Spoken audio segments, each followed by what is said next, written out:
चलिए देखिए नेक्स्ट हम बताएंगे आपको एक्सरसाइज कितना, तो 14.2 का क्वेश्चन नंबर 15।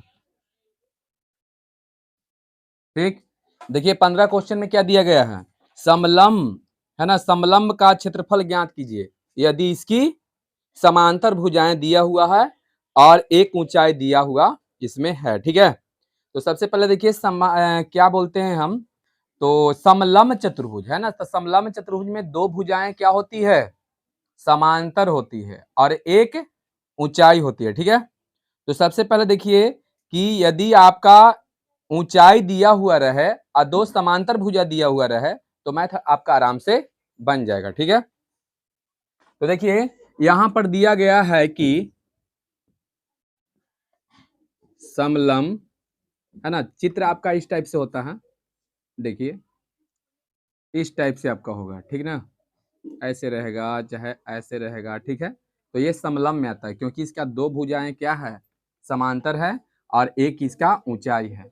ठीक है, तो बताइए समांतर भुजा एक बड़ा होगा और एक छोटा होगा। ठीक है ना, तो देखिए समांतर भुजा में क्या दिया हुआ है, एक दिया हुआ है 15 और एक है आपका 8 है, तो ये छोटा वाला 8 मीटर है, ध्यान दीजिए, और ये बड़ा वाला जो है यहाँ से लेकर यहाँ तक 15 मीटर है, 15 मीटर है और एक ऊंचाई दिया हुआ है, तो ये ऊंचाई दोनों बीच के दूरी जो है ये ऊंचाई है, तो ये आपका 12 मीटर है।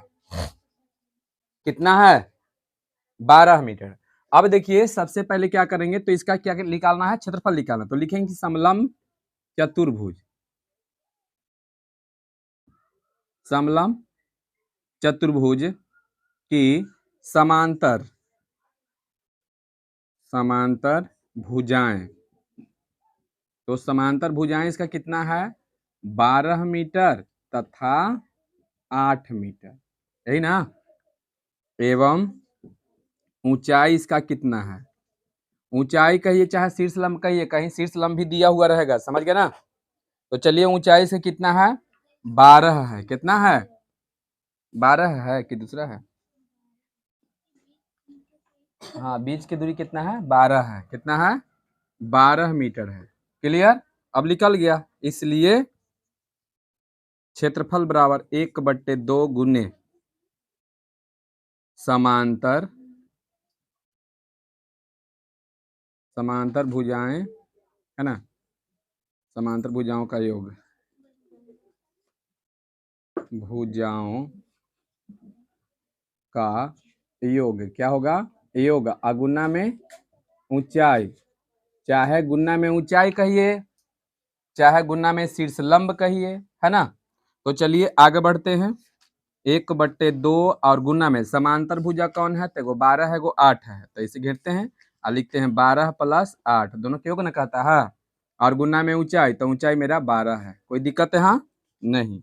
1/2 अगुने ये दोनों का जोड़ देंगे तो 12 8 20 हो जाएगा, और गुना में कितना 12 होगा, अब काट दीजिए 2 से, तो 2 छक 12 और 20 छक 20 से 12 का पर सोना है ना, तो देखिए 120 है ना, यहाँ पर मीटर,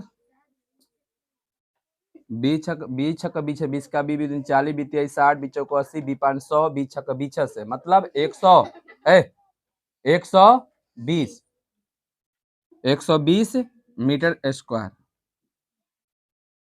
तो चलिए नेक्स्ट क्वेश्चन को हम समझा देते हैं, यानी कि 15 वाला पूरा कंप्लीट।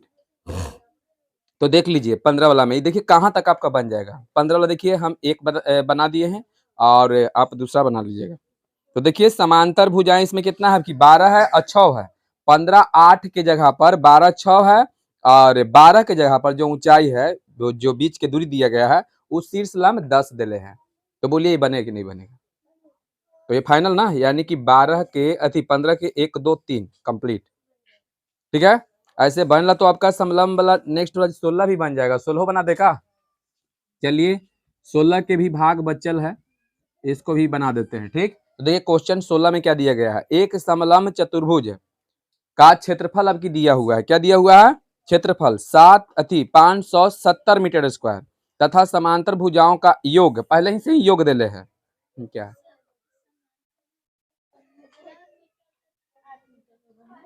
कौन? रुक जाइए, समांतर भुजा कितना है? अच्छा 15 था ना, यहाँ गलत लिखा गया है, चल तो गलत हो गया, तो चलिए यहाँ भी 15 हो जाएगा। तब 15 8 कितना हो जाएगा? 15 8 कितना हो जाएगा? 20 और 3 23। तो रुक जाइए, तो अब हम क्या करेंगे, 2 से काट देंगे 6, तो 23 में 6 से, अब 23 का 6 बार पढ़ जाइए, 23 15 23 छक्कर 3 से 138 आता है का? 138 ठीक। 100 नहीं, सोचना नहीं है, थोड़ा सा यहाँ पर गलती लिखा गया, ठीक है ना, ये जो है ना, ओ अब 15 के काम को जी 15 लिखा है नहीं किया, 2 बार लिखा गया था, चलिए इसके लिए सॉरी। देखिए ये 2 बार आपका लिखा गया था, ठीक ना। तो चलिए आगे हम चलते हैं क्वेश्चन नंबर कितना में, 16 में। एक समलंब का क्षेत्रफल है 570 मीटर स्क्वायर तथा समांतर भुजाओं का योग दिया हुआ है, तो इसकी ऊंचाई निकालिए। तो चलिए हम देख लेते हैं। तो सबसे पहले हम क्या करेंगे, ऊंचाई को मान लेंगे। तो चलिए यहाँ पर लिखते हैं कि मान लिया, देखिए ये भी खूब बढ़िया से बन जाएगा। मान लिया कि समलंब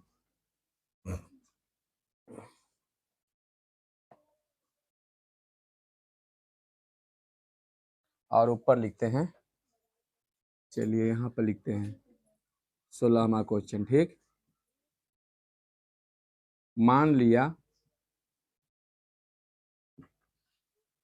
लिया कि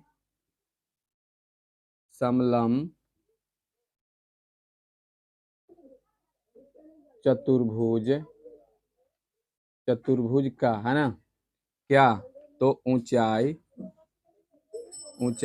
h, सब सेंटीमीटर में है कि मीटर में दिया है? सब मीटर में है, तो h मीटर है। कितना है? h मीटर है ना। एवं आपका तो जान ही रहे हो क्या दिले है, क्षेत्रफल आपका दिले है ना। तो चलिए इसलिए डायरेक्ट निकाल दीजिए, इसलिए क्षेत्रफल बराबर, तो चलिए इसलिए क्षेत्रफल बराबर क्या होता है समलंब के, तो 1/2 गुने समांतर भुजाओं का योग, समांतर भुजाओं का योग, यही ना, गुना में ऊंचाई, गुना में ऊंचाई। अब बताइए कि आपका क्षेत्रफल कितना दिया गया है क्वेश्चन में, जल्दी बोलिए। 570 बराबर 1/2 गुने समांतर भुजा का योग कितना दिले है? 190। तो चलिए ये पहला ही से जोड़ जा के दे दिया है आपको। गुने ऊंचाई आपको कितना है? h है, अपना मन से माने है ना, यही आपको h निकल जाएगा, आंसर हो जाएगा। तो चलिए देख लेते हैं, आगे बढ़ते हैं। 570 बराबर 2 से कट जाएगा ना, 2 9 18 है ना, और 2 5 10, यही ना, 95 h होगा। बोलिए, अब यहाँ पर लिखेंगे कि 95 h बराबर 570, आगे लिखते हैं h बराबर 570 बट्टे में 95, है ना। अब देखिए ये 19 से कट जाएगा, 19 95 आई 29 57, ऐसे ना, 30 मरतबे, और फिर 5 से 5 छक 30, इसलिए h बराबर आपका 6 मीटर। लिख सकते हैं कि अतः समलंब